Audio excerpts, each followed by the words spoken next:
Hey, greetings everyone. I'm with my longtime friend and partner in crime in the wine business, Chris Coletta. It's been many years, hasn't it? Yeah, a long time. I was single, had hair when I think we first met, worked at the wine festival. Yeah.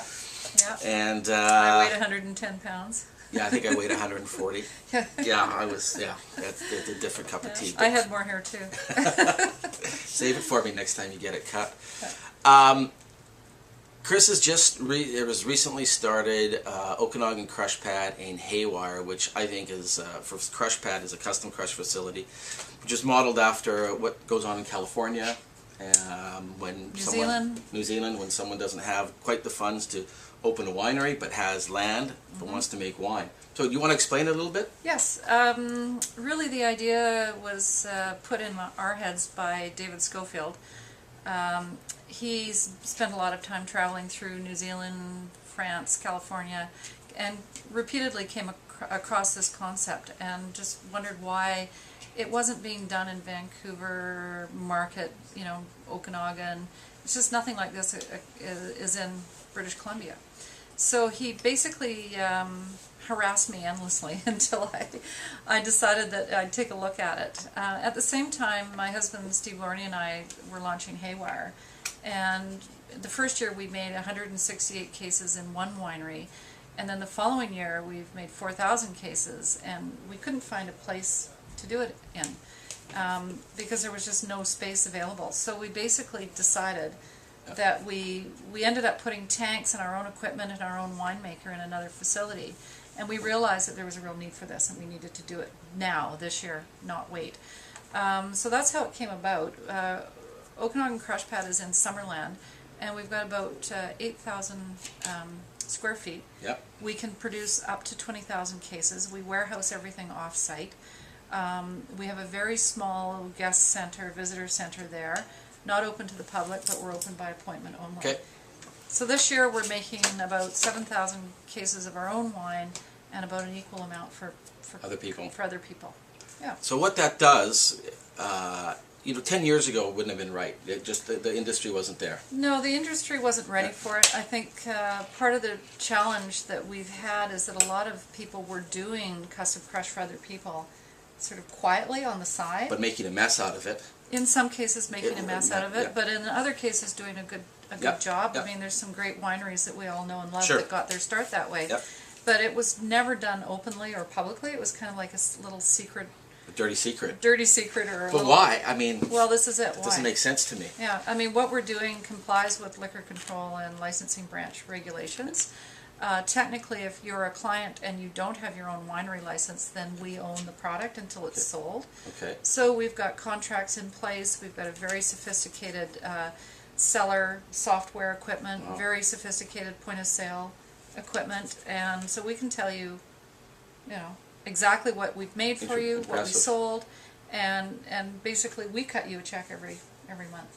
Nice. Yeah, not you. No, not me. But we can make a wine called John. No. Oh no, we can't. You'd be a tied house then. That's right. I can't. You can't do that. Bad. Can't have that. That would be bad. Naughty. But that doesn't include the stores that get free TVs and hockey tickets that sell certain wines. But we won't go into that detail. But what this does is helps the small guy who has a dream. Yeah. Perhaps has some vineyards but doesn't have the money. Yeah. And they come to you and they go, help. You've got Alberto Antonini. Yes. You've got I was going to say Perez Cruz. Pedro Perez. Pedro Pera. Yes. Pedro Pera from Chile, who's an agronomist. Is that? Yes. And soil guy. A dirt doctor. A dirt doctor. Alberto Antonini is one of the top consulting winemakers. We've got a little black lab here, which I'll explain later. One of the top consulting winemakers in Italy. He's worked for Antinori for how long? Long time. 30 years. Robert Mondavi. So the pedigree is there, and I've always said, people who have talked to me privately about BC wines, we've always looked inward to say, geez, we're doing a great job. I go, that's not the best thing to do. In order for us to benchmark ourselves, know how good we are, we have to bring other people in, saying, you're doing this right, you're doing this wrong, change this. That's what you've done, that's what John Skinner has done at Painted Rock. Definitely. And just in the last couple of years, you can see the quality of wines going from here to here. Well, it's quite interesting, and our winemaker, Michael Barche, is like a sponge. Yeah. And these guys come to town, and it just opens his eyes immensely. A lot of the things that we did in the winery design, the fact that we've got the concrete tanks, and the eggs, and all of the things that we've done, a lot of that was influenced by Alberto. But Mike is a guy who just embraces it. A lot of winemakers would be like skeptical and, oh, I don't know, we don't do it that way. But, you know, we're only going to get to a certain level if we carry on doing things the way we've done. Yeah. A really good example of that is when I planted our vineyard 6 or 7 years ago.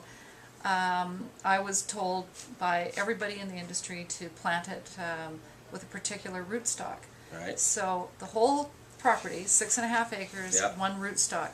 Pedro Pera comes along, we dig a bunch of trenches in the vineyard, Yep. and Pedro says, well, I would have picked this rootstock for this part, and that rootstock for this part, and this rootstock for that part. Yep. And it's like, okay, well, what in the long term, what's going to happen?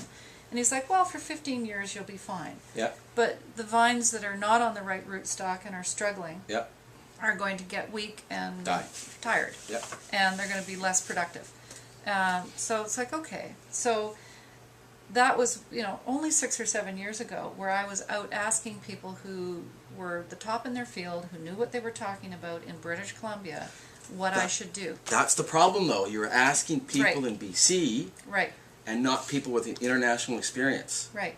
And the thing is, like, there's a lot of great experience in BC, Sure. but there is also a lot of great experience outside of BC, and to not tap into that or to have your eyes open for what else is going on, it's just foolish. Look, the BC wine industry, as we know it, is 25, really since free trade, Yeah.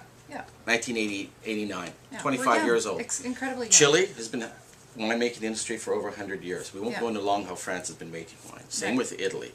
Australia since the mid-1800s. Yeah. So why wouldn't someone want to go outside, the Japanese call it kaizen, to go and look and see what other people are doing Right. and apply it to here? Seems common sense to me. Yeah.